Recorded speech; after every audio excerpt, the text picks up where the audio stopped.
வணக்க நண்பர்களே, தெருநாய்கள் தொல்லை உச்சநீதிமன்றம் போட்ட அதிரடி உத்தரவு. பல்வேறு மாநிலங்களில் அதிகரித்து வரும் தெருநாய்கள் தொல்லை தொடர்பாக உச்சநீதிமன்றம் தாமாக முன்வந்து வழக்கை விசாரித்தது. இதில் உச்சநீதிமன்றம் முக்கிய உத்தரவை பிறப்பித்துள்ளது. இதை பற்றி தான் இன்றைக்கி முழுக்க இந்த வீடியோவில் பார்க்க போகிறோம். முடிஞ்சளவுக்கு இந்த வீடியோவை எங்கேயுமே ஸ்கிப் பண்ணாத முழுமையாக பாருங்கள். இந்தியாவில் அதிகரித்து வரும் தெருநாய்கள் தொல்லை தொடர்பாக உச்சநீதிமன்றம் முக்கிய உத்தரவுகளை பிறப்பித்துள்ளது.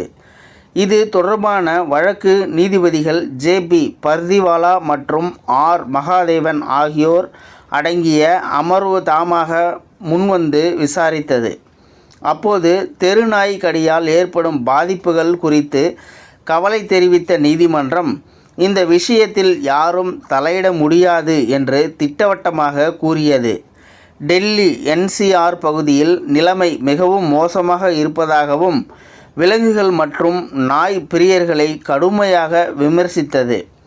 ரேபீஸ் நோயால் பாதிக்கப்பட்ட குழந்தைகளின் மரணத்திற்கு அவர்கள் பொறுப்பேற்க முடியுமா என்று நீதிமன்றம் கேள்வி எழுப்பியது. மேலும் என்சிஆர் பகுதியில் உள்ள அனைத்து தெருநாய்களையும் அகற்ற உத்தரவிட்டுள்ளது. இது தொடர்பாக சொலிசிட்டர் ஜெனரல் துஷார் மேத்தா தெரு நாய் கடியின் அச்சுறுத்தலுக்கு எதிராக நடவடிக்கை எடுக்க வேண்டும் என்று வலியுறுத்தினார். ஒரு சில தனிநபர்கள் விலங்கு பிரியர்களாக இருப்பதால் குழந்தைகளை இழக்க முடியாது என்று அவர் கூறினார். அனைத்து தெருநாய்களையும் உடனடியாக பிடித்து நகரத்திற்கு வெளியே தொலைவான இடத்தில் கொண்டு சென்றுவிட வேண்டும் என்று நீதிமன்றம் உத்தரவிட்டுள்ளது. டெல்லி என்சிஆர் அதிகாரிகள் தெருநாய்களை பிடித்து கருத்தடை செய்து தடுப்பூசி போட்டு நாய் காப்பகங்களில் பராமரிக்க வேண்டும் என்றும் உத்தரவிடப்பட்டுள்ளது. டெல்லியில் ஏற்கனவே விலங்குகள் பிறப்பு கட்டுப்பாடு மையங்கள் உள்ளன. அவற்றை செயல்படுத்துவதன் மூலம் பிரச்சனையை தீர்க்கலாம் என்று விலங்குகள் நல ஆர்வலர் ஒருவர் நீதிமன்றத்தில் தெரிவித்தார். அதற்கு நீதிபதி பர்திவாலா, எதுவும் வேலை செய்யவில்லை, இது செயல்பட வேண்டிய நேரம். இந்த விலங்கு ஆர்வலர்கள் தங்களை விலங்கு பிரியர்கள் என்று சொல்பவர்கள் ரேபீஸ் நோயால் பாதிக்கப்பட்ட குழந்தைகளின் உயிரை திரும்பி கொண்டு வர முடியுமா, அந்த குழந்தைகளுக்கு மீண்டும் உயிர் கொடுக்க முடியுமா என்று கேள்வி எழுப்பினார். இந்த உத்தரவு செல்ல பிராணிகளை பாதிக்காது என்று வழக்கறிஞர் ஒருவர் கூறினார்.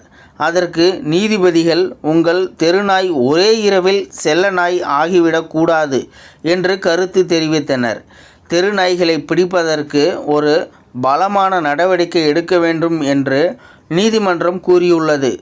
நகரத்திலோ அல்லது புறநகர் பகுதிகளிலோ ஒரு தெருநாய் கூட இருக்கக்கூடாது என்று நீதிபதிகள் தெரிவித்தனர். கருத்தடை செய்வதன் மூலம் நாய்களின் இனப்பெருக்கத்தை தடுக்கலாம், ஆனால் அது ரேபீஸ் நோயை தடுக்கும் சக்தியை எடுக்காது என்று மேத்தா கூறினார். ரேபீஸ் நோய்க்கு மருத்துவத்தில் சிகிச்சை இல்லை. இந்த வழக்கில் நீதிமன்றத்திற்கு உதவும் மூத்த வழக்கறிஞர் கௌரவ் அகர்வால் கருத்துக்களை நீதிமன்றம் கேட்டறிந்தது. இந்த வழக்கில் தலையிட விரும்புவதாக சில வழக்கறிஞர்கள் கூறியபோது நீதிமன்றம் அதை ஏற்க மறுத்துவிட்டது. கௌரவ் அகர்வால் மற்றும் மேத்தா ஆகியோரின் கருத்துக்களை மட்டுமே கேட்போம் என்று நீதிமன்றம் திட்டவட்டமாக கூறியது. குழந்தைகள், சிறிய குழந்தைகள் மற்றும் வயதானவர்கள் நாய்க்கடிக்கு ஆளாகும் சூழ்நிலையை கருத்தில் கொண்டு பெரிய பொது நலனுக்காக செயல்படுவதாக நீதிமன்றம் தெரிவித்துள்ளது. குழந்தைகள் பாதுகாப்பாக சைக்கிள் ஓட்டவும் விளையாடவும் வயதானவர்கள் நடைபயிற்சி செல்லவும் இது உதவும் என்று அவர்கள் கூறினர். இந்த வீடியோ பார்த்துட்டு இருக்கிற நண்பர்களே, இந்த வீடியோ பற்றி உங்களுடைய கருத்துக்களை கீழே இருக்கிற கமெண்ட் செக்ஷனில் மறக்காமல் சொல்லுங்கள். வீடியோ பிடிச்சிருந்தா ஒரு லைக் பண்ணிக்கோங்க. இந்த வீடியோ முடிஞ்ச அளவுக்கு மற்றவங்களுக்கும் ஷேர் பண்ணுங்கள். அப்படியே நம்ம சேனலை சப்ஸ்கிரைப் பண்ணிக்கோங்க. மறக்காமல் பெல் சிம்பிளையும் கிளிக் பண்ணிக்கோங்க. நன்றி, வணக்கம்.